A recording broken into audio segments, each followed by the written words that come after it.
Baik, bismillahirrahmanirrahim. Assalamualaikum warahmatullahi wabarakatuh. Waalaikumsalam warahmatullahi wabarakatuh. Wabarakatuh. Ya. Alhamdulillahirrabbilalamin. Wassalatu wassalamu ala asrofil anbiya'i wal mursalin wa ala alihi wa sahbihi ajmain amma ba'du. Alhamdulillah, pada malam hari ini kita dapat berkumpul kembali meskipun dalam ruang virtual dalam kajian bedah surat Al-Kahfi yang insya Allah pada malam hari ini kita akan membahas ayat 54 sampai 61 yang akan disampaikan oleh Ustadz Saprul Matojir. Baik, langsung saja ya kepada Ustadz Saprul kami persilahkan.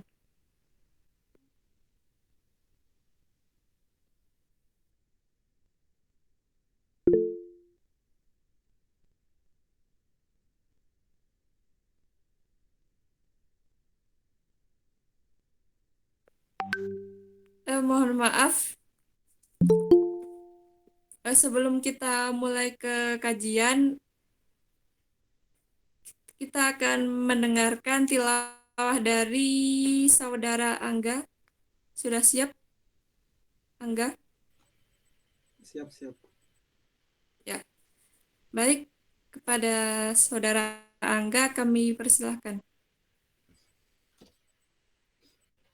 أعوذ بالله من الشيطان الرجيم بسم الله الرحمن الرحيم ولقد صرفنا في هذا القرآن للناس من كل مثل وكان الإنسان أكثر شيء جدلا وما منع الناس أن يؤمنوا إذ جاءهم الهدى ويستغفروا ربهم إلا أن تأتيهم سنة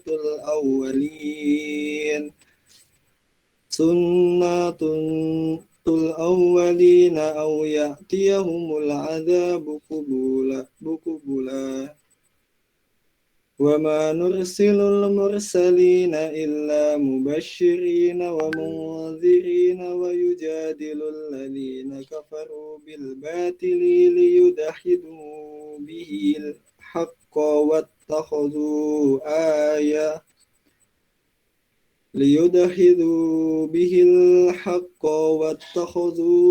آياته وما أنذروا هزوا ومن أظلم ممن ذكر بآيات ربه فعنها ونسي ما قدمت يداه إنا جعلنا لهم أكنة أن يفقهوه وفي آذانهم وقرا وإن تدعوهم إلى الهدى فلن يهتدوا إذا أبدا وربك الغفور ذو الرحمة لو يؤاخذهم بما كسبوا لعجل لهم العذاب بل لهم موعد لن يجدوا من دونه موئلا وتلك القرى أهلكناهم لما ظلموا وجعلنا لمهلكهم موعدا وإذ قال موسى لفتاه لا أبرح حتى أبلغ مجمع البحرين أو أمضي حقبا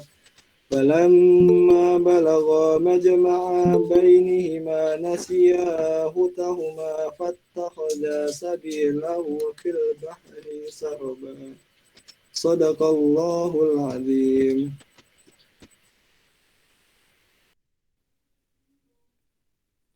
Baik, terima kasih saudara Angga yang telah membacakan Al-Quran. Untuk selanjutnya langsung saja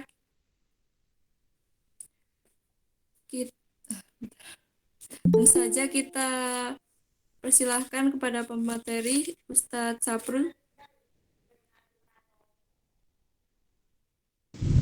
Oke, cek sudah masuk. Oke. Sudah. Oke. Baik, bismillahirrahmanirrahim. Assalamualaikum warahmatullahi wabarakatuh. Waalaikumsalam. Alhamdulillah rabbil alamin. Alhamdulillahi wa kafa wassalatu wassalamu ala habibil mustafa. Asyhadu an la ilaha illallah wahdahu la syarika lah, lahul mulku wa lahul hamdu wa huwa ala kulli syai'in qadir. Wa asyhadu anna Muhammadan abduhu wa rasuluhu la nabiyya wa la rasulahu ba'da. Subhanaka la ilma lana illa ma 'allamtana innaka antal alimul hakim. Rabbi shrah li sadri wa yassir li amri wahlul 'uqdatam min lisani yafqahu qawli. Allahumma faqqihna fid din wa 'allimna at-ta'wil. Allahumma faqqihna fid din wa 'allimna at-ta'wil. Allahumma faqqihna fid din wa 'allimna at-ta'wil. Amma ba'd. Alhamdulillah, segala puji hanya milik Allah semesta alam. Salawat dan salam semoga senantiasa tercurah limpahkan kehadirat Nabi Muhammad sallallahu alaihi wasallam, dan semoga salawat tersebut senantiasa bersambung kepada para istri-istri beliau, pada para putra-putri beliau, kepada para sahabat tabi'in, tabi'ut tabi'in, dan barang siapa saja yang senantiasa teguh di atas jalan beliau hingga hari akhir nanti. Amin ya rabbal alamin. Alhamdulillah, kita telah sampai kepada pertemuan ke-7 dalam tafsir surah Al-Kahfi. Insyaallah pada kesempatan kali ini kita akan melanjutkan tafsir surah Al-Kahfi ayat 54 sampai ke 61. Yakni kita masih di sekitaran beberapa kejadian hari kiamat dan beberapa tanbih. Jadi ini kisah setelah dua pemilik kebun. Lalu pada pertemuan sebelumnya kita sudah jelaskan setengah dari yang ada dalam kelompok ayat ini, dari ayat 47 sampai 59. Insyaallah hari ini kita akan mulai dari ayat 54. Ini menyambung dari sebelumnya, sebagaimana sebelumnya dijelaskan bagaimana hari-hari di padang mahsyar, lalu bagaimana kisah Adam dan juga iblis, dan juga kisah-kisah orang-orang yang mereka ditanyakan nanti di hari akhir, bagaimana mereka akan ditanyakan mana itu nama dulu orang yang kalian syirikkan itu, bagaimana keadaannya, panggil-panggilkan, dan juga segala adab-adabnya. Maka di ayat 54 adalah sambungan dari masih kelompok ayat yang sama, yang mana nanti ayat 60 kita akan mulai pembahasan dari kisah Nabi Musa bertemu dengan hamba Allah yang soleh, yakni Khidir. Baik, kita mulai dari ayat ke-54 ya.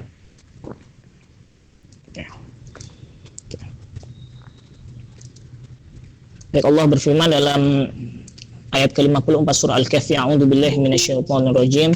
Wa laqad sarrafna fi hadzal Qur'an lin-nasi min kulli mathal wa kana al-insanu aktsaru syai'in jadala. Oke, kita bahas ayat ke-54.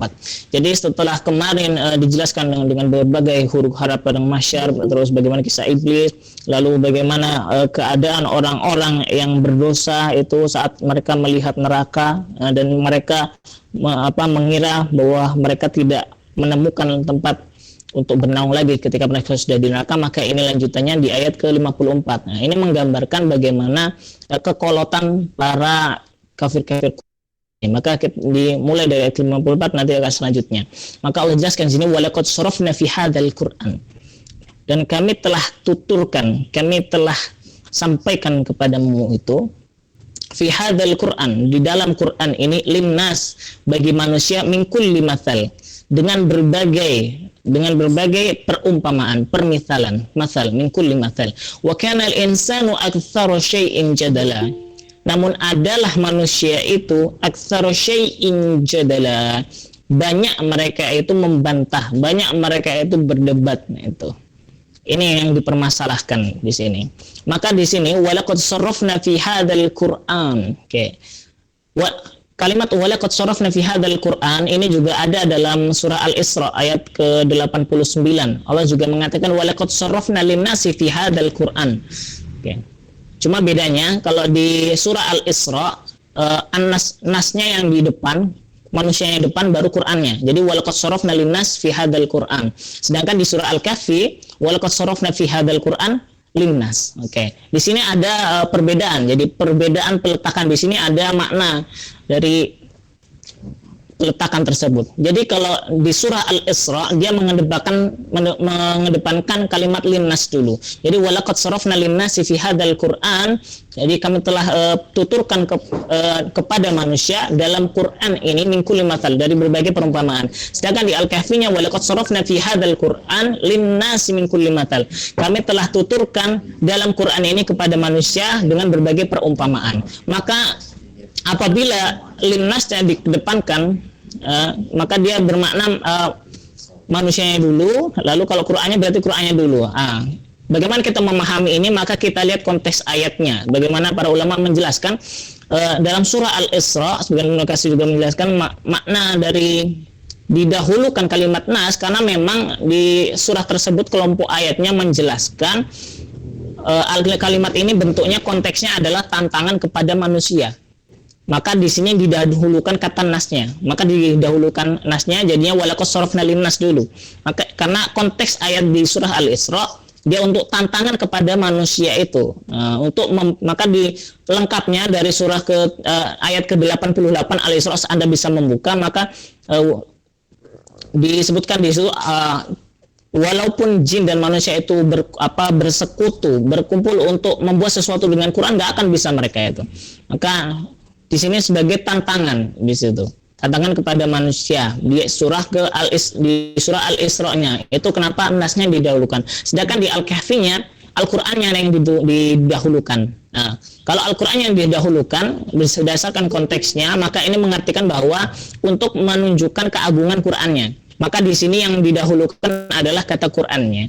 Maka walaqad sarafna fi hadzal Qur'an linnas, bukan walaqad sarafna linnas fi hadzal Qur'an. Nah, itu bedanya. Jadi kalau Quran yang didahulukan dalam surah Al-Kahfi maksudnya adalah menunjukkan keagungan Quran sendiri dalam dia menggunakan berbagai permisalan. Maka Allah dalam Quran banyak menggunakan permisalan, baik itu dengan lebah, baik itu dengan sekecil-kecilnya nyamuk, baik itu dengan semut, baik itu dengan laba-laba dan binatang-binatang lainnya sebagai permisalan bagi manusia. Namun dijelaskan di sini wa kanal insan aktsaru syai'in jadala di situ.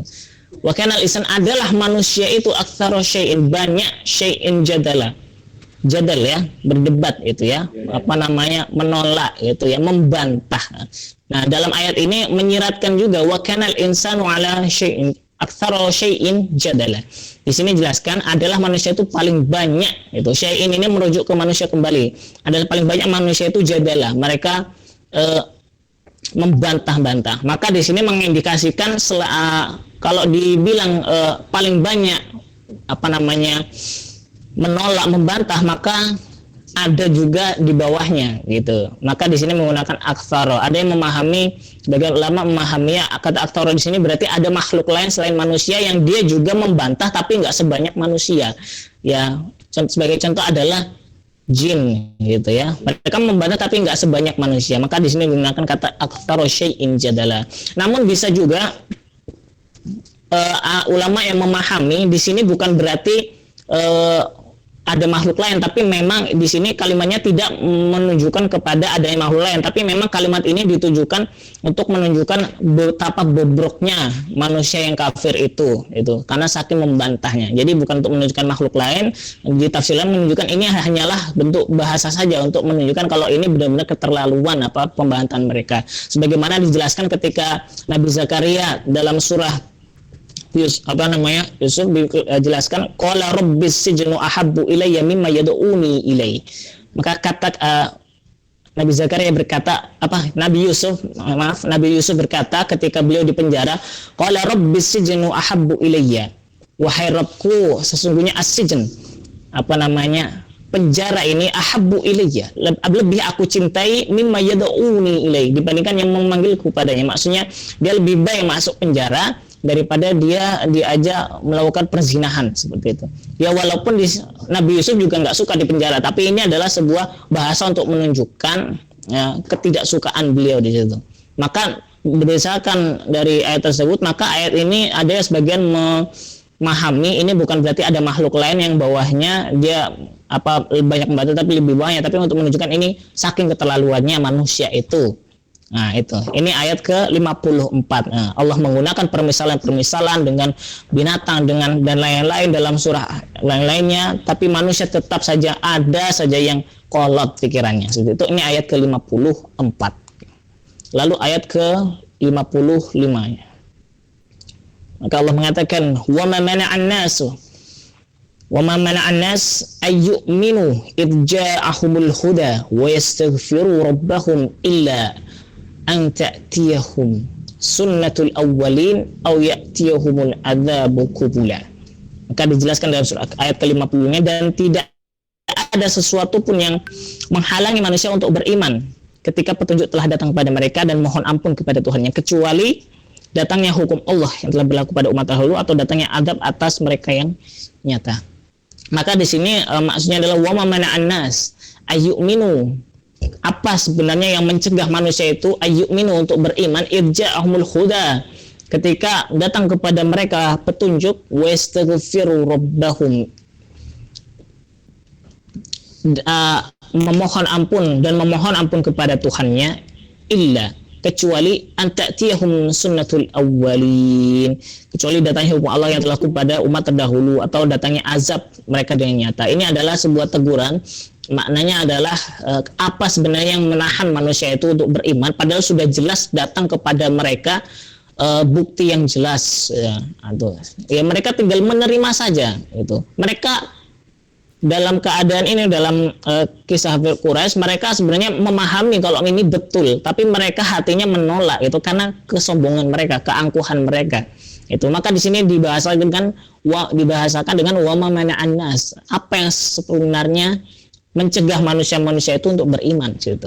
Apa? Ini bukan berarti Allah menanyakan mereka beriman atau enggak, tapi ini bentuk sindiran kepada orang-orang kafir Quraisy waktu itu. Apa yang mencegah mereka untuk beriman? Mereka sudah tahu ini ija'ahumul huda, datang petunjuk yang benar. Ya sudah, mereka tinggal minta ampun dan juga datang kepada saya, tapi mereka enggak mau mendatangi itu. Illa an ta'tiyahum sunnatul awwalin aw ya'tiyahumul adzabul qubula. Maka apakah mereka mau menunggu sebagaimana orang-orang dahulu itu dibinasakan, gitu ya? Mereka nggak beriman sampai datang azab baru mereka mau beriman. Apakah sampai seperti itu? Apakah Anda mau nunggu di azab dulu baru mau tobat seperti itu? Itu adalah sindiran kepada orang-orang yang sudah jelas kebenaran di depan matanya tapi nggak mau diterima karena keangkuhannya, karena kedengkian hatinya seperti itu. Itu ayat ke-55. Lalu ayat ke-56-nya. Oke. Maka wa ma nursilul mursalin illa mubashshirina wa mundhirin wa yujadilul ladzina kafaru bil batili liyudhidu bihil haqq wattakhadhu ayati wa ma undhiru huzwa. Oke. Maka wa ma nursilul mursalin, dan kami tidak mengutus rasul-rasul itu melainkan sebagai mursalin, ya, pembawa pesan, illa mubashshirina wa mundhirin, sebagai pembawa mubashirin dan wa mundhirin, pembawa berita gembira dan juga pembawa peringatan ancaman. Wa yujadilul ladzina kafaru, namun orang-orang kafir ini malah mendebat, itu membantah, seperti itu bahasanya. Membantah bil batil, dengan cara yang tidak sah, dengan cara yang batal. Yudhidu bihil haqq, untuk melenyahkan, untuk menghancurkan kebenaran itu. Wattakhadhu ayati, dan mereka menjadikan ayat-ayatku wa ma undhiru huzwa, dan apa yang telah diperingatkan terhadap mereka sebagai huzwa, olok-olokan. Oke, kita bahas ayat ke-56. Maka Allah katakan untuk menghibur Nabi Muhammad, untuk mengatakan bahwa wa ma nursilul mursalin, dan tidaklah kami utus para rasul itu kecuali sebagai penyampai, illa mubasyirin wa mundhirin, penyampai berita baik dan ancaman. Maka mubasyirin yakni berita gembira, berisi nanti apabila mereka patuh maka mereka akan mendapatkan ganjaran yang nikmat sekali, dapatkan surga dan lain-lain. Wa mundhirin, dan juga ancaman-ancaman bagi mereka yang melanggar, mereka akan dimasukkan pada neraka jahanam, dan juga berbagai siksa-siksa dan azab-azab. Wa yujadilul ladzina kafaru bil batil, namun orang-orang kafir ini malah membantah dengan cara yang batil. Maksudnya cara yang batil ini gimana? Jadi Rasul dalam ayat sebelumnya sudah jelaskan walaqad sarafna li fi hadzal qur'ani linnasi min kulli mathal. Jadi Allah sudah menjelaskan lewat perantara Rasulnya lewat ayat Quran itu Allah menjelaskan fi hadzal qur'an min kulli mathal dengan berbagai permisalan itu, baik dengan permisalan semut, dengan permisalan lebah, dengan permisalan nyamuk. Itu karena memang orang-orang di Arab waktu itu, kala itu Quraisy ini memang kebanyakan memang pujangga dan juga mereka melek sastra situ. Maka mereka ketika dikabarkan dengan permisalan-permisalan itu, mereka merasa terenyah rasanya gitu ya. Mereka melihat ini suatu keindahan baik sastrawi, baik secara sastra maupun secara makna ini sangat mendalam di situ. Maka di situ setelah dikasih perumpamaan agar mereka bisa beriman, adanya diciptakan ini dan itu, Allah menyuruh manusia untuk bertafakur bagaimana dengan penciptaan bumi, bagaimana dengan makhluk dan lain-lainnya. Namun mereka wayujadilul ladzina kafaru bil batil. Mereka membantah dengan cara yang batil. Maksudnya dengan batil ini adalah mereka ini bukannya memberikan argumentasi kepada Nabi Muhammad secara objektif dan juga secara ilmiah, mereka malah mengolok-ngolok situ. Itu. Jadi Nabi Muhammad memberikan permisalan, ya mereka nganggapnya benar, tapi mereka karena kedengkian hatinya itu nggak bisa ngelawan. Bukannya memberikan argumentasi untuk mengalahkan pendapatnya Nabi Muhammad, mereka malah sibuk mengolok-ngolok gitu. Ini maksudnya dengan wa yujadilul ladzina kafaru bil batil. Mereka membantah Nabi dengan cara yang batil. Jadi mereka malah mengolok-ngolok Nabi penyihir, mereka mengolok-ngolok Nabi penyair. Lalu kalau di kisah nabi-nabi terdahulu seperti Nabi Yesaya atau Syaiyah itu digergaji nabinya seperti itu. Itu maksudnya dengan cara-cara yang batil. Bukannya memberikan argumentasi, tapi malah nyolot seperti itu ya. Pokoknya saya yang benar. Udah. Bodoh amat seperti itu. Ini seperti itu. Wa yujadilul ladzina kafaru bil batil liyudhidu dari kata dakhat. Dakhat itu artinya tanah yang tidak kokoh, yang sehingga tanah yang enggak kokoh itu mengakibatkan orang tergelincir sampai dia lemah dan juga enggak bisa berdiri lagi. Maka makna liyudhidu di sini bermakna melemahkan kebenaran di situ. Ya, mereka mencoba untuk melemahkan kebenaran dengan tadi mengolok-ngolok ini penyihir lah, penyair lah, atau dan kata-kata lain yang bisa melemahkan, tapi itu sama sekali tidak menggoyahkan kebenaran Nabi Muhammad. Mereka hanya mencoba-coba untuk menjatuhkan kebenaran yang dibawa oleh Nabi Muhammad, tapi mereka nggak jadi seperti itu. Liyudhidu bihil haqq wattakhadhu ayati, dan mereka menjadikan ayat-ayatku ayati wa ma unziru, dan apa yang telah aku peringatkan huzwa, sebagai olok-olokan, cemoohan. Jadi Nabi Muhammad datang memberikan mubasyirin dan mundirin. Ketika ada mundirin dikasih ancaman ini dan itu, adanya hari berbangkit, adanya siksa nanti dan lain-lain, mereka nggak percaya. Mereka menjadikannya olok-olokan itu seperti itu. Itu sudah kita jelaskan di ayat-ayat sebelumnya bagaimana olok-olokan mereka itu seperti apa. Nah, lalu di ayat ke-57-nya. Oke. Wa man adzlamu mimman dzukira bi ayati rabbih fa'arada anha wa nasiya ma qaddamat yadah. Dan adakah yang lebih zalim daripada orang yang apabila diingatkan dia akan Allah, akan ayat-ayat Rabb-nya, fa'arada anha, namun dia berpaling dari peringatan tersebut, wa nasiya ma qaddamat yadah, dan lupa akan perbuatan-perbuatan buruknya di masa lampau. Inna ja'alna ala qulubihim akinnah, sesungguhnya kami jadikan ala qulubihim, atas hati mereka, akinnah, penutup, ayyafqahuhu wa fi adhanihim waqra. Itu ayyafqahu, dijadikan di hati mereka penutup sehingga mereka nggak bisa memahami ayat-ayat Allah, wa fi adhanihim, dan di telinga-telinga mereka waqra, pemberat gitu. Wa in tad'uhum, dan apabila engkau mengajak mereka ilal huda, kepada petunjuk yang benar, falayahtadu idzan abada, mereka tidak akan mendapatkan kebenaran idzan abada, untuk selama-lamanya, tidak akan mendapat petunjuk selama-lamanya. Oke, kita bahas ini. Jadi di sini menggambarkan dari kata waman adzlamu mimman dzukira bi ayati rabbih. Adakah yang lebih zalim, lebih aniaya terhadap dirinya sendiri daripada orang yang mereka apabila diingatkan kepada ayat-ayat Allah dari Quran fa'aradu anha, mereka berpaling. Ini menunjukkan saking ngeyelnya, saking kolotnya orang-orang kafir Quraisy. Bahkan digambarkan dalam ayat ke-6 ya. Anda bisa kembali di pekan pertama, lihat videonya, ayat ke-6.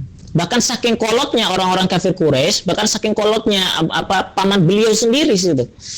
Itu ya. Paman beliau sendiri dengkotnya kafir Quraisy itu saking kolotnya itu. Bahkan beliau yang jadi mau membunuh Nabi Muhammad dan lain-lain situ. Saking kolotnya mereka saat diomongin tentang ayat-ayat Rabb-nya. Bahkan sampai diomong kepada Nabi Muhammad dalam ayat ke-6, fala'allaka bahi'un nafsaka 'ala atharihim. Maka wahai Muhammad, jangan sampai kamu membunuh dirimu sendiri gara-gara keberpalingan mereka itu dari Rabb-nya, dari Allah Subhanahu wa taala itu. Karena menunjukkan saking ngeyelnya orang-orang kafir Quraisy waktu itu. Bahkan digambarkan bukan cuma Nabi yang kesel, sampai malaikat aja kesel gitu. Sampai dikatakan dalam hadis itu, Nabi, ini biarkan orang-orang ini dikasih turunkan aja gunung gitu ya, sampai mereka mati gitu. Sampai malaikat aja kesel gitu sama tingkah laku mereka. Bukan cuma Nabi, tapi malaikatnya juga sampai kesel gitu ya. Itu. Waman ini menunjukkan kekolotan orang kafir Quraisy kala itu. Maka digambarkan dengan kata waman adzlamu mimman dzukira bi ayati rabbi fa'aradu anha gitu. Adakah orang yang lebih aniaya daripada orang yang apabila diingatkan dia tentang ayat-ayat Rabb-nya kemudian dia berpaling darinya. Maka orang-orang sekarang kalau ada yang diingatkan tapi masih ngeyel, nah ini termasuk dalam ayat-ayat ini. Ada orang Rahmat udah subuh nih, bangun subuh, sholat subuh, itu enggak nanti aja. Nah, ini termasuk orang-orang yang waman adzlamu mimman dzukira bi ayati rabbih fa'aradu anha. Sudah diomongin itu ya, tapi dia masih a'radu anha. Dia berpaling itu. Dikasih dzukira bi ayati rabbih itu ya, dikasih peringatan lewat ayat-ayat Allah, dikasih begini, tapi dia masih ngeyel gitu. Nah, ini termasuk dari ayat ini. Orang-orang yang suka membangkang, dikasih tahu kebenaran, dikasih nasihat, tapi masih ngeyel gitu. Itu bukan sami'na wa ata'na, tapi sami'na wa asoina, sami'na wa pikir-pikir, dan sami'na lain-lainnya, gitu ya. Ya seperti itu. Ini ciri-ciri orang yang tukang pembangkang di situ ya. Dan ciri-ciri kafir Quraisy seperti itu. Nah, dan dia lupa sama perbuatan negatifnya dalam waktu yang terdahulu. Maka qaddamat syadah itu arti literalnya itu maksudnya adalah apa yang dikedepankan tangannya. Kalau secara bahasa gampangnya Indonesianya ya apa yang telah diperbuatnya yang biasanya bermakna negatif, amal-amal buruknya di masa lalu dia lupa. Dalam artian dia berbuat buruk padahal kemarin dia seolah-olah lupa pada hari ini. Dia berbuat buruk bulan lalu, hari ini sudah lupa. Dia ngutang bulan kemarin, sekarang sudah lupa gitu ya. Nah, ini perbuatan-perbuatan buruk orang-orang kafir Quraisy. Maka inilah ciri-ciri orang yang buruk apabila dia dinasihati. Lalu bagaimana orang yang paling baik apabila dinasihati? Maka orang yang setelah tingkatan ini, maka waman adzlamu mimman dzukira bi ayati rabbi, dia dikasih tahu, dikasih nasihat dengan ayat-ayat dan hadis, dia masih ngeyel. Nah, ini tingkatan paling rendah. Maka di atasnya lagi ada orang yang diingetin lalu dia langsung gercep mengamalkan. Lalu ada tingkatan yang paling baik, Allah jelaskan dalam surah Al-Fussilat ayat 33. Apa ya ayatnya? Waman ahsanu qawlan mimman da'a ilallahi wa amila sholiha. Dan apakah ada orang yang lebih baik daripada mereka yang da'a ilallah, mereka mengajak orang-orang itu kepada Allah, wa amila sholihah, dan mereka beramal soleh itu.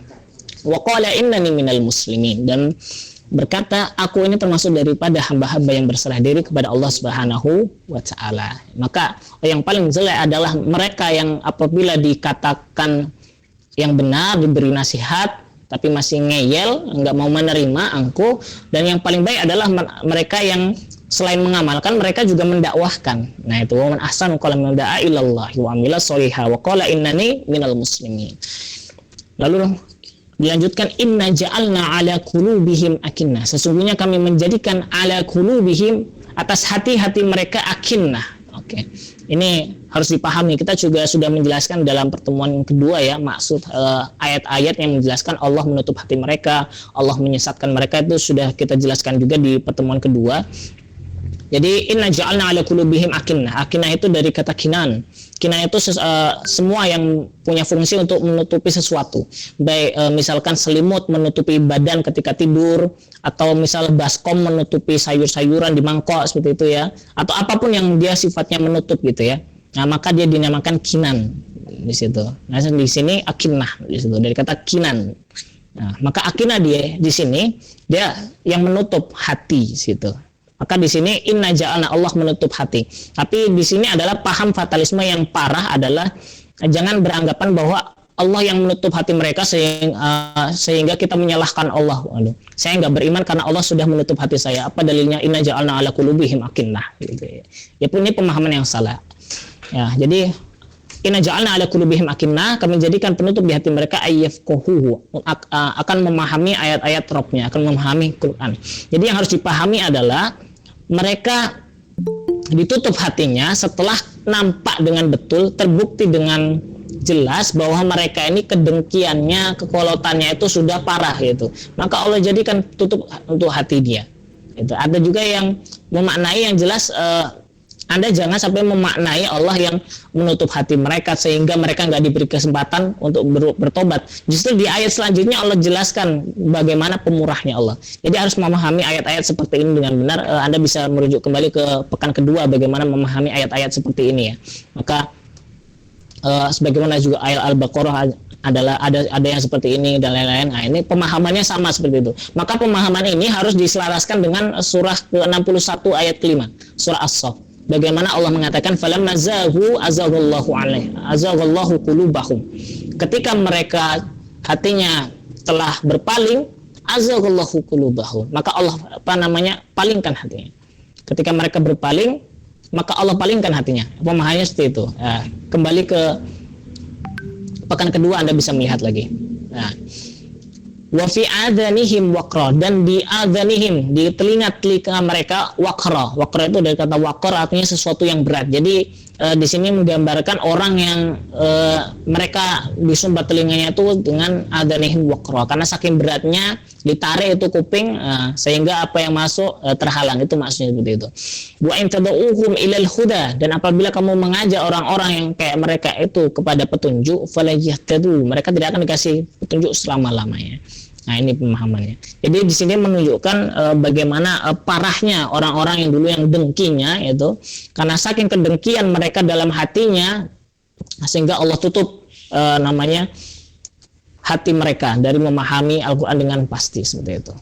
Maka di sini Allah menggunakan wa fi adhanihim waqra, karena ayat-ayat Quran dalam masa Nabi Muhammad dalam awal-awal, karena Al-Qur'an ini turun dengan dibacakan ya, bukan dengan dituliskan awal-awal di situ. Maka di sini dikatakan adhanihim, karena memang waktu itu masyarakat Arab kebanyakan belum bisa baca, maka mereka mendapat pengetahuan dari mendengar. Tapi di sini orang-orang kafir nggak mau mendengar di situ. Kuping mereka berat untuk mendengar kebenaran dari Nabi Muhammad SAW. Itu salah satu tambahannya. Lalu ayat ke-58. Nah, di sini dijelaskan dari untuk menjelaskan ayat sebelumnya, wa rabbukal ghafur dzur rahmah, dan sesungguhnya Rabbmu itu al-ghafur ya, dzur rahmah, pemilik rahmah itu. Lau yu'akhiduhum bima kasabu la ajjala lahumul adzab situ. Bal lahum mau'idul la yajidu min dunihi mau'ila. Ini ayat ke-58. Dan Tuhanmu Maha Pengampun dan Dia pemilik kasih sayang, dan jika Dia hendak menyiksa mereka karena perbuatan mereka, tentu Dia akan segera menyiksa mereka. Tapi bagi mereka ada waktu tertentu untuk mendapatkan siksa itu. la yajidu min dunihi mau'ilah, yang mereka tidak akan menemukan tempat berlindung lagi dari Allah Subhanahu wa taala. Oke. Maka setelah tadi dijelaskan sebagaimana ayat-ayat Quran pada umumnya, sebagaimana dijelaskan oleh Imam Thohir bin Ashur dalam tafsir Ibnu Ashur, bahwa biasanya Allah menjelaskan kalau ada siksa nanti ada nikmat atau ada segala yang berlawanan nanti akan saling menjelaskan dalam Al-Quran, cirinya seperti itu. Dan ini setelah tadi dijelaskan orang-orang buruk itu, maka Allah menjelaskan mereka juga akan diampuni kalau selagi mereka masih bernafas dan juga selagi mereka tidak berbuat kesyirikan, mereka akan diampuni. Maka dijelaskan dalam ayat ini apabila mereka mau bertobat, dijelaskan warabbukal ghafur dzurrahmah, dan sesungguhnya Rabbmu itu al-ghafur, Maha Pengampun, dzurrahmah, pemilik kasih sayang. Oke, kita jelaskan kenapa di sini yang dipakai adalah kata ghafur. Ya, kita akan jelaskan sedikit kata ghafur. Ghafur dari kata ghafaro. Adapun dalam Quran kata-kata dari ghafaro nanti ada 3 seenggaknya. Ada kata ghafir, ada kata ghafur, ada kata ghafar. Nah, kata ghafir itu seenggaknya 2 kali disebutkan dalam Al-Quran. Ayat ghafur ini paling banyak. Ghafur disebutkan 91 kali. Dan itu 91 kali disebutkan. Itu biasanya berpasang-pasangan. Dia ada yang berpasangan dengan Rohim, ada yang berpasangan dengan Halim, ada yang berpasangan dengan Afu. Jadi biasanya kalau Anda baca dalam Quran ada Innallaha ghafurur rahim atau Innallaha ghafurun halim atau al-ghafurun afu, atau biasanya disebutkan ghafur saja. Dan ini cuma 2 kali disebutkan secara sendirian kata ghafur. Nah, ini paling banyak di situ. Ada yang ketiga adalah ghafar. Ghafar ini disebutkan sebanyak 5 kali. Nah, apa perbedaannya kalau kita melihat di Quran? Ada yang mengatakan ghafur, ada yang ghafar, ada yang ghafir. Apa maknanya? Adapun ghafir, ghafir kalau disebutkan ghafir maka dia hanya sebagai kedudukan, itu hanya menunjukkan kedudukan Allah Subhanahu wa taala sebagai pengampun. Baik ada yang diampuni atau enggak, itu hanya menunjukkan kedudukan kalau Anda menjumpai kata ghafir. Adapun kalau Anda menemukan kata ghafur, nah ini artinya ghafur adalah Maha Pengampunnya Allah, menunjukkan kasih sayang Allah, memberikan ampunan, menunjukkan banyaknya ampunan, maka dikatakan ghafur situ ya. Maka kalau Anda namanya Abdul Ghafur, maka Abdul dari Tuhan yang banyak mengampuni gitu ya, banyak ngasih ampunan gitu. Maksudnya maknanya adalah ghafur. Sedangkan ghafar, nah ini lebih tinggi daripada ghafur. Jadi Imam Al-Ghazali dan juga beberapa Ibnu Al-Arabi namanya dalam kitab Lisanul Arab dan beberapa ahli bahasa, ghafar ini dia lebih gedenya daripada ghafurnya.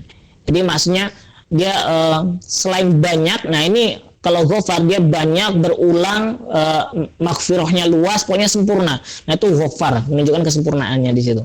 Maka ghafur itu banyak memberikan ampunan. Ada juga yang memahami, sebagian ulama bahasa, ghafur ini maksudnya adalah mengampuni sebagian, sedangkan ghafar adalah mengampuni keseluruhan. Itu. Adapun yang lebih tepat sepertinya yang pertama tadi ya. Adapun ghafur banyak, tapi ghafar lebih tinggi pemahamannya seperti itu. Nah itu, maka Anda kalau mau baca di sini di Asmaul Husna pun ada nanti ya, ghafir, ghafur, ghafar gitu. Maka Anda harus memahami ketika Anda berdoa, ketika Anda mau meminta ampun mau pakai Asmaul Husna yang mana. Itu harus pahami di situ. Nah, maka akan tepat nanti doa Anda, lebih makcelep di situ, baik di hati maupun nanti pas diijabah seperti itu. Oke. Ini menunjukkan di sini. Selain itu selanjutnya ditambah dengan kata dzurrahmah. Anda kalau biasanya menemukan di ayat Quran biasanya kan innallaha ghafurur rahim, kan? Ghafur langsung disambung dengan rahimnya. Gitu. Tapi di sini dipisah. Warabbukal ghafur dzurrahmah. Kenapa di sini dipisah? Nah, di sini. Enggak ghafurur rahim aja langsung. Kenapa al-ghafur terus dzurrahmah? Maha Pengampun dan pemilik rahmah. Di sini untuk menunjukkan bahwa kasih sayang itu yang sebenar-benar kasih sayang, rahmahnya Allah itu hanya dimiliki Allah Subhanahu wa taala. Maksudnya rahmah yang sebenarnya, kasih sayang yang sebenarnya, sebagaimana Allah itu mengasihi sayang manusia dengan tadi sifat ghafurnya, pengampunnya, dan juga Allah mengasihi manusia dengan baik dia itu yang muslim maupun kafir tetap dikasih waktu untuk berpikir, tetap dikasih waktu untuk hidup, tetap dikasih rezeki pada sesuai kadarnya. Nah, itu menunjukkan bahwa yang bisa ngasih rahmat sebenarnya cuma Allah Subhanahu wa taala. Nah, itu untuk menunjukkan penekanan kepemilikan rahmah itu hanya milik Allah. Itu seperti itu. Kenapa di sini dipakai Al-Ghafur dzur rahmah. Lalu lau yu'ahiduhum bima kasabu la'ajjala lahumul adzab. Kalaulah Allah itu mau, kalau Allah lah itu berkehendak untuk menyiksa orang-orang yang kafir itu karena perbuatan jelek mereka, niscaya Allah itu pasti langsung akan adab langsung di dunia itu. Kalau mau itu. Ballahum mau'idul lan yajidu min dunihi mau'ila, seperti itu. Tapi bagi mereka ada waktu tertentu. Ballahum mau'id, ada waktu tertentu. La yajidu min dunihi mau'ila, di situ. Yang mereka tidak akan menemukan tempat berlindung darinya. Kalau Allah mau mengadab suatu kaum, bisa langsung saja. Misal ada pelaku LGBT, Allah bisa langsung adab, tapi Allah tidak kasih adab itu langsung karena kasih sayangnya Allah tadi. Wa rabbukal ghafuru dzur rahmah. Orang-orang kafir Quraisy saking kurokolotnya, saking parahnya bantah-bantah terus, tapi Allah masih kasih waktu, nggak langsung kasih adab. Jadi Allah mengatakan tadi di ayat-ayat sebelumnya juga sudah jelaskan, Allah nggak kasih adab itu. Allah kasih kesempatan tetap. Allah juga masih kasih mereka rezeki, kasih mereka makanan, ada harta, Allah kasih tetap. Allah kasih mereka waktu untuk bertaubat gitu. Maka ini adalah sifat ghafurnya Allah, dzur rahmah. Maka ini adalah untuk menggambarkan bagaimana kasih sayangnya Allah.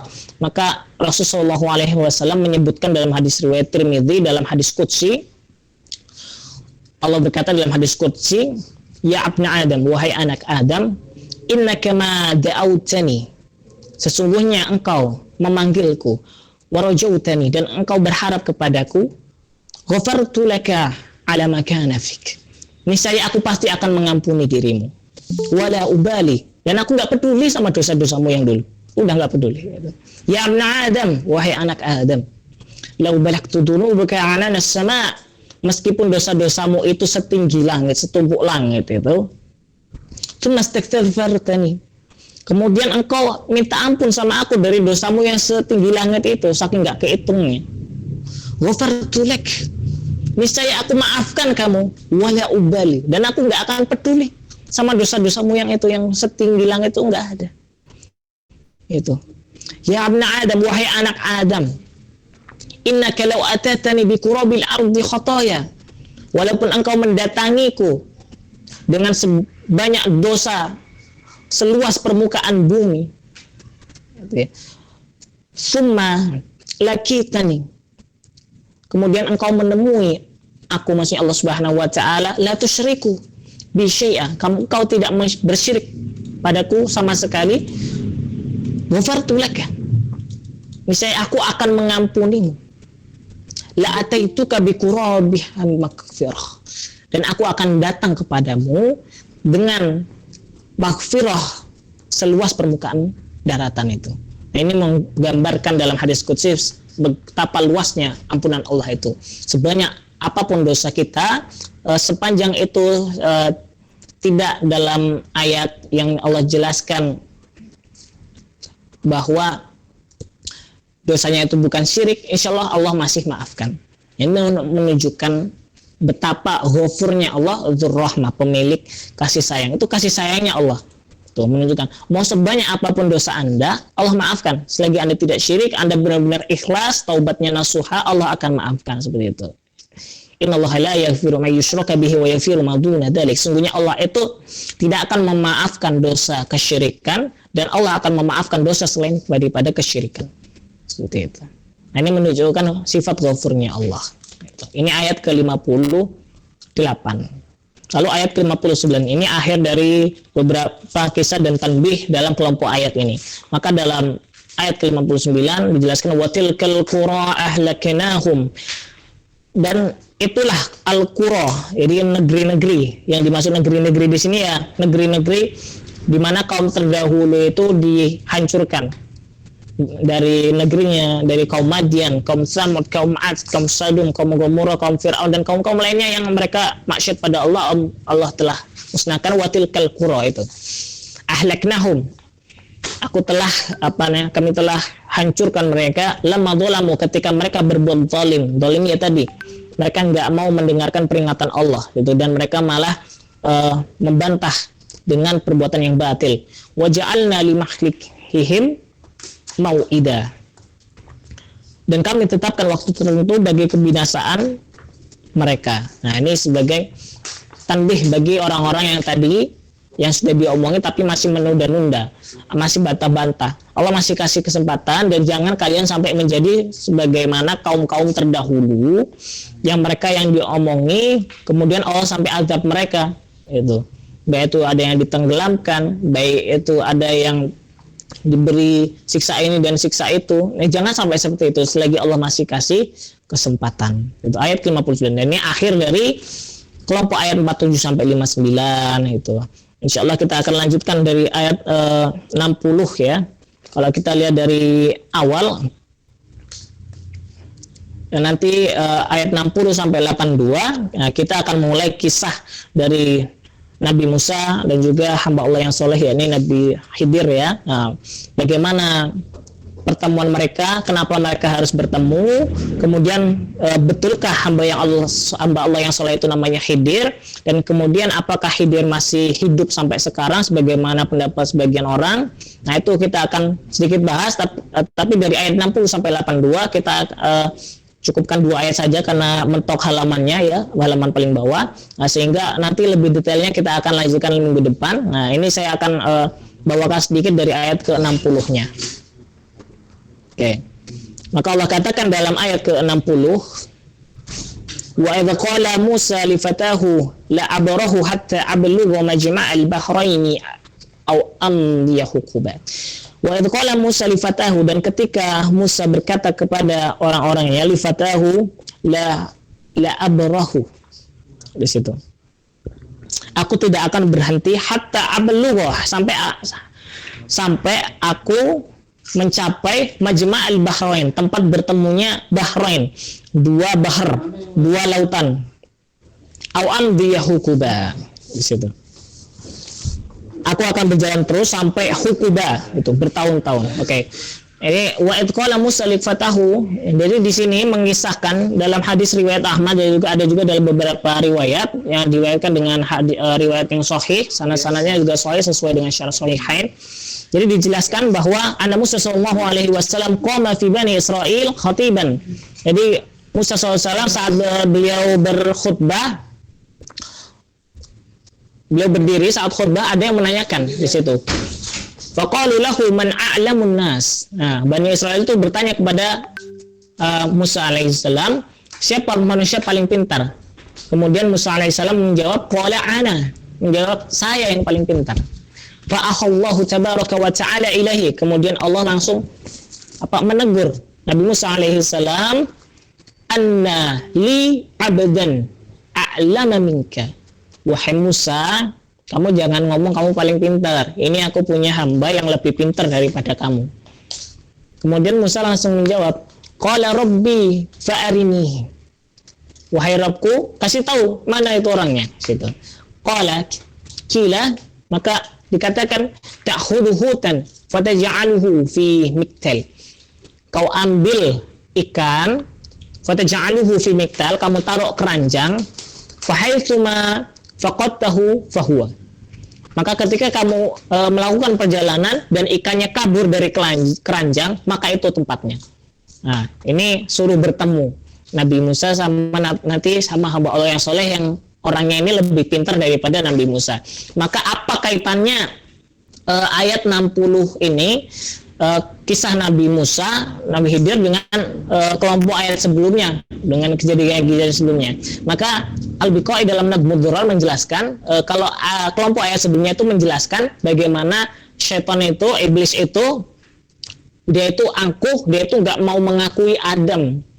Nah, maka di kisah Nabi Musa dan Khidir, maka dikisahkan yang baiknya, yakni Musa mengakui Khidir nantinya. Nah, seperti itu. Jadi ini munasabahnya gitu ya. Jadi di sebelumnya iblis nggak mau mengakui Adam, ini ada kisah tentang ketidak mau mengakui, maka di sini adalah pengakuan. Ya. Maka pertama ini Nabi Musa dia berkata anak saya yang lebih pintar, tapi ada yang lebih pintar, dan di sini Nabi Musa nggak angkuh, justru Nabi Musa mengakui, ya, karena Allah sendiri yang mengatakan untuk mengakui si Nabi Khidir, maka si Musa mengakui, tidak seperti iblis. Nah ini munasabah ayatnya. Oke, maka di sini diceritakan sebagaimana penggalan hadisnya, diceritakan awal mulanya adalah ketika Nabi Musa mengatakan bahwa saya orang yang paling pintar situ di muka bumi, maka Allah menegur bahwa ada yang lebih pintar, dan Allah suruh bertemu Musa dengan Khidir ini. Bagaimana cara bertemunya? Ya tadi, ta'khuduhu tan fataj'aluhu fi miktal. Musa, ambillah itu ikan, kamu taruh di keranjang. Nah, kalau kamu sudah berjalan, ikannya itu berontak keluar, nah itu tempatnya. Itu suruh bertemu. Maka di mana tempat bertemunya? Wa idh qala Musa li fatahu ala abu hatta ablu wa majma'al bahrain. Nah, di Majma'al Bahrain, di tempat bertemunya dua lautan. Nah ini dua lautan ini yang menarik kalau ditelisik dari ilmu-ilmu historis, ya, ilmu-ilmu tarikh dan juga ilmu-ilmu mengenai kepetaan. Nah, maka Sayyid Qutb tafsirnya fi Dhilalil Quran mengatakan Majma'al Bahrain ini adalah pertemuan antara Laut Merah dengan Laut Putih gitu. Beliau mengatakan di Danau Timsah, Danau Buaya gitu ya. Di Danau Buaya. Jadi Anda bisa melihat di peta di sini. Jadi Anda bisa melihat di sini Laut Merah ya. Di sini ada laut, sekitarnya di sekitar sini. Nah, bisa di sekitar sini bertemunya. Itu. Ada juga yang mengatakan bertemunya dua laut ini masih di sekitaran di sini-sini saja. Ada juga ulama lain mengatakan selain Sayyid Qutb, ada juga Ibnu Katsir mengatakan itu adalah antara di sini Teluk Aqabah dan juga Laut Merah. Maka di sinilah sekitarnya ya, antara Sudan dan sini Arab Saudi. Ya, sekarang jadi yang Mesir itu Ibnu Katsir. Ada juga yang mengatakan ini antara teluk apa namanya Laut Merah dengan Samudra Hindia. Nah, Samudra Hindia ada nanti di sini jauh di sini. Maka di sebelah sini kemungkinan di situ. Nah, itu tempat ketemunya. Ada juga yang mengatakan dia di danau di sekitaran Persia. Maka nanti ada di sekitaran sini. Ada juga yang mengatakan dia masih wilayah Palestina, kan Palestina kan masih di sini ya. Maka dia ada di sini nanti. Nah, dia agak datang. Adapun sebagian ada yang mengatakan dia dekat dengan Spanyol, perbatasan Laut Merah dengan Spanyol. Kalau Spanyol dia akan ada di sini, ada Spanyol, Portugal dan lain-lain, maka dia ada di tengahnya sini. Saya kira ini terlalu banyak ulama yang melemahkan pendapat ini. Tapi yang jelas masih di sekitar sini gitu ya. Adapun pastinya insya Allah kita akan lanjutkan di minggu depan bagaimana telusur bagaimana lokasi mereka, karena ini yang menarik dari kisah ini seperti itu ya. Bagaimana asal usulnya karena ada nanti yang mengatakan bertemunya di mana. Nah, karena di ayat 61-nya dijelaskan falamma balagha majma'a bainihima. Maka ketika Musa dan pembantunya, maka dikisahkan dia ini Nabi Musa alaihi salam summa qala fa'ada khutan falahu miqtal faja'alahu wa sahibihi. Nah, faja'alahu wa sahibihi, dia bersama orang lain, dia berdua saat mau ketemu dengan Khidir. Maka dikatakan di sini faja'alahu wa sahibihi. Nah, sahib di sini ada yang mengatakan dia ini temannya, ada juga yang mengatakan ini pembantunya. Jadi mereka berdua gitu. Oke. Maka disatakan di sini falamma balagha majma'a bainihima, maka ketika Musa dan pembantunya itu sampai di perbatasan dua lautan, nasiyahu tahuma. Mereka lupa dengan ikannya, itu hutahuma. Ini maksud lupa di sini ulama berbeda pendapat, maksudnya lupa. Ada yang mengatakan maksudnya pembantunya yang lupa untuk mengingatkan Nabi Musa bahwa ikannya udah lepas. Ada juga yang mengatakan Musa juga lupa mengingatkan pembantunya. Ada juga yang mengatakan mereka ini pembantunya lupa menceritakan ke Nabi Musa kalau ini masih ada ikannya dan banyak. Yang jelas di sini ceritakan Nabi Musa hampir lupa kalau sudah hampir sampai gitu ya. Mereka ikannya sudah mulai berontak gitu, mau keluar situ. Fattakhadha sabilahu fil bahri saroba. Maka mereka mengambil jalan, mereka mengikuti jalan si ikan itu fil bahri, di laut itu saroba. Nah, maka ikan yang mereka ikuti di sini fil bahri saroba. Saroba itu dari kata sarob artinya jurang atau lubang yang sangat dalam. Mungkin di sini maksudnya adalah palung atau bagaimana semacamnya seperti itu. Maka yang dimaksudkan di sini ada yang memaknai secara rasional, ada juga yang memaknai secara suprarasional atau supranatural. Maka yang memaknai rasional ini ikannya ini menuntun mereka ke kedalaman laut, lalu dinaikkan lagi sehingga bertemu. Karena di sini ada yang memahami pertemuan Nabi Musa dengan Khidir, ada yang memahami pertemuannya di pantai suatu benua, suatu daratan, ada yang memahami ini di suatu pulau kecil. Maka yang memahami suprarasional, mereka menganggap si ikan ini mereka dibikinkan dibelahkan laut, diberikan lubang oleh Allah Subhanahu wa taala di laut itu, maka si Musa dan pembantunya alaihissalam mereka masuk di situ. Nah, kemudian keluar, ketemu di suatu pulau kecil. Nah, itu ada memahami seperti itu. Tapi ini tafsirnya lemah karena kebanyakan ulama menganggapnya Musa bertemu dengan Khidir ini di suatu pantai, itu di suatu daratan, itu bukan di pulau kecil. Jadi itu yang kami kira lebih tepat. Nah, itu sedikit tentang bagaimana mereka ketemu gitu. Ini baru awal gitu. Ya, adapun lebih lengkapnya kita akan ceritakan lagi ayat 60 dengan ayat 61-nya. Tapi Anda memahami di situ yang munasabah dengan ayat sebelumnya, dan juga kenapa si Musa ini mau berangkat di situ ketemu dengan Khidir. Dan ini termasuk dari fitnah ketiga. Setelah pertama kisah Ashabul Kahfi menggambarkan fitnah agama, lalu di kisah dua pemilik kebun mengisahkan fitnah dunia atau fitnah harta, lalu di kisah Musa dengan Khidir menggambarkan fitnah ilmu, seperti itu. Itu akan kita jelaskan di pekan selanjutnya. Tapi Anda paham lah ya, intinya seperti itu. Di ayat ke-61 ini sebagai pengantar ya, trailernya sebelum nanti bagaimana ada 3 petuah yang akan diberikan Khidir itu ya, mengenai dengan ayat-ayat dan lain-lain, itu akan jelaskan minggu depan. Karena ini sedikit, mungkin itu saja yang dapat kami sampaikan dalam pertemuan kali ini. Adapun kurangnya kami mohon maaf, dan segala yang benar itu dari Allah Subhanahu wa taala, dan salah dari kami sendiri. Kami cukupkan dan kami kembalikan kepada moderator. Wabillahi taufiq wal hidayah. Wallahu a'lam bishawab. Wassalamualaikum warahmatullahi wabarakatuh. Terima kasih. Kami kembalikan ke moderator. Baik teman-teman, itulah tadi penyampaian materi tentang bedah surat Al-Kahfi ayat 54 sampai 61. Kemudian bagi yang belum mengisi presensi, silahkan mengisi di kolom chat ya. Baik, kami buka sesi tanya jawab. Silahkan teman-teman yang ingin bertanya boleh on mic atau di kolom chat. Gitu.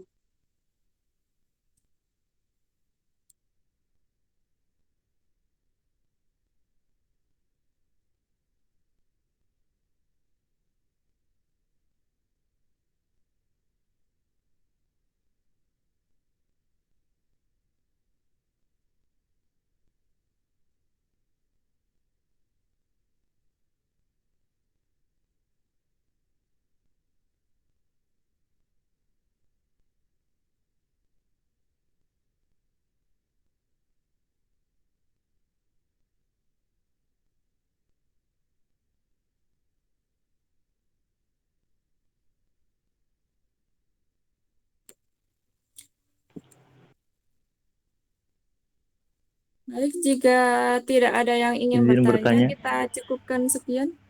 Gimana? Izin bertanya. Ya, silakan Mas Zulfikar.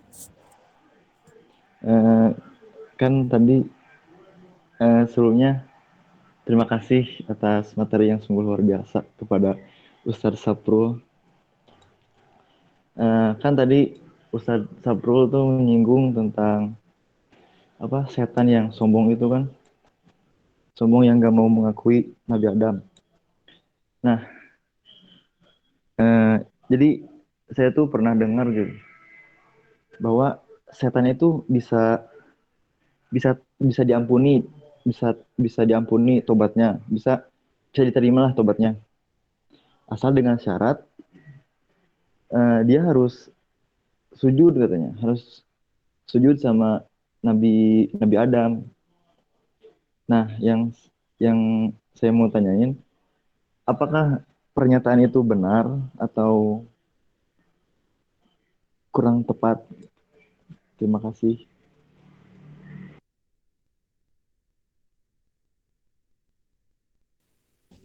Baik, silakan Ustadz. Oke, baik, terima kasih Mas Zulfikar ya. Oke. Apakah saya garis bawahi lagi ya. Di ayat sebelumnya, pertemuan kemarin kita sudah jelaskan ini ya, masalah ini ya. Ini bukan cuma syaitan tapi itu si iblis ya. Ya, wa qulna lil malaikati isjudu li adam fasajadu illa iblis. Maka malaikat-malaikat itu bersujud kecuali iblis. Kana minal jin, dan dia dari kalangan jin. Adapun iblis, dia ini dedengkotnya ya. Dedengkotnya paling atas ya, komandan jenderalnya. Ini adalah iblis.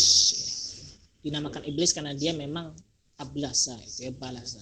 Dia jauh daripada Allah Subhanahu wa taala, maka dinamakan iblis seperti itu. Jadi perlu garis bawahi, ini iblis ya. Ini bukan setan biasa tapi iblis. Rajanya para setan. Nah, maka dikatakan apakah iblis ini buka pintu tobat. Oke, jadi perlu digaris bawahi bahwa dulu ini iblis ini termasuk makhluk yang taat seperti itu.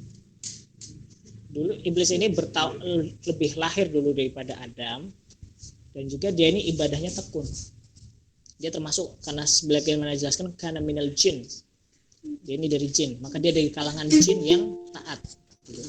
Namun ketika Adam diciptakan, aba wastakbar, nah, dia takabur di situ. Dia nggak mau sujud kepada Adam alaihissalam.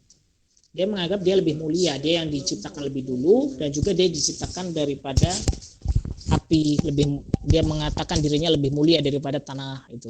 Api lebih mulia daripada tanah itu. Oke. Maka jin ini sebagaimana jelaskan, mereka juga punya peluang potensi baik dan juga punya peluang potensi buruk gitu ya. Sebagaimana manusia juga punya peluang potensi yang baik dan juga punya peluang potensi yang buruk. Namun iblis ini saking karena sifat takaburnya sampai sekarang nggak mau tobat seperti itu. Gitu. Adapun apakah dia bisa bertobat atau enggak dan lain-lain, nah itu semuanya ilmu Allah. Gitu. Kita nggak bisa membahas lebih dari ini. Gitu. Itu semua ilmu Allah dan juga semuanya terjadi atas hikmah Allah. Di situ. Kita nggak perlu mempertanyakan yang seperti itu. Situ. Tapi yang harus dipahami adalah kita jangan meniru sifat iblis. Bagaimana dijelaskan di ayat-ayat sebelumnya seperti itu ya Mas Zulfikar. Gitu. Dan jangan sampai jadi orang-orang yang disebutkan waman adlamu gitu ya memang seperti ayat sebelumnya. Jangan jadi orang-orang yang apabila dibacakan kepadanya ayat-ayat Allah dia malah berpaling gitu. Jangan sampai orang seperti itu. Tapi jadilah orang-orang yang kita beramal soleh dan juga menyebarkan amal soleh itu. Jangan jadi seperti setan. Setan itu sifatnya apa? Setan itu baik itu jin maupun manusia syaratnya dua. Setan itu syaratnya dia harus berbuat keburukan. Jadi kalau Anda mau menjadi setan Anda harus berbuat buruk dan Anda harus mencari kader gitu. Dalam artian Anda berbuat buruk, Anda harus ngajak orang berbuat buruk. Nah, itu baru namanya setan. Itu. Jadi kalau dua ini belum terpenuhi Anda belum disebut setan seperti itu ya. Maka kita jangan bersifat seperti setan tadi. Jangan berbuat buruk dan mengajak orang lain kepada keburukan. Adapun kita berbuat buruk maka segera minta ampun karena tadi warabbukal ghafurur rahmah. Allah itu Maha Pengampun dan pemilik kasih sayang. Maka jangan sampai kita hanya bersandar pada kasih sayangnya Allah sehingga kita melupakan itu azabnya Allah yang sangat pedih seperti itu. Maka penting di situ adanya keseimbangan antara rasa takut, khauf, roja dan juga mahabbah. Yaitu bagaimana kita beribadah agar lebih stabil dan juga lebih seimbang seperti itu. Nah, begitu Mas Zulfikar seperti itu. Baik, terima kasih Ustaz Sabrul. Ya.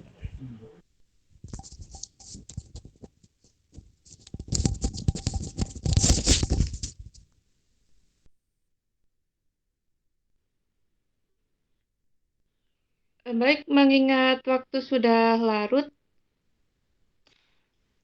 terima kasih kepada pemateri yang telah membawakan materi pada malam hari ini. Terima kasih juga kepada teman-teman yang sudah bergabung. Marilah kita akhiri kajian pada malam hari ini dengan bacaan hamdalah. Alhamdulillahirrahmanirrahim.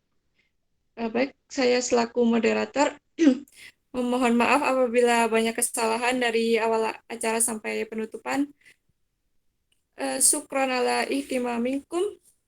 Billahi fisabilil haq. Wassalamualaikum warahmatullahi wabarakatuh. Waalaikumsalam warahmatullahi wabarakatuh. Baik, silakan yang belum presensi untuk mengisi presensi. Makasih.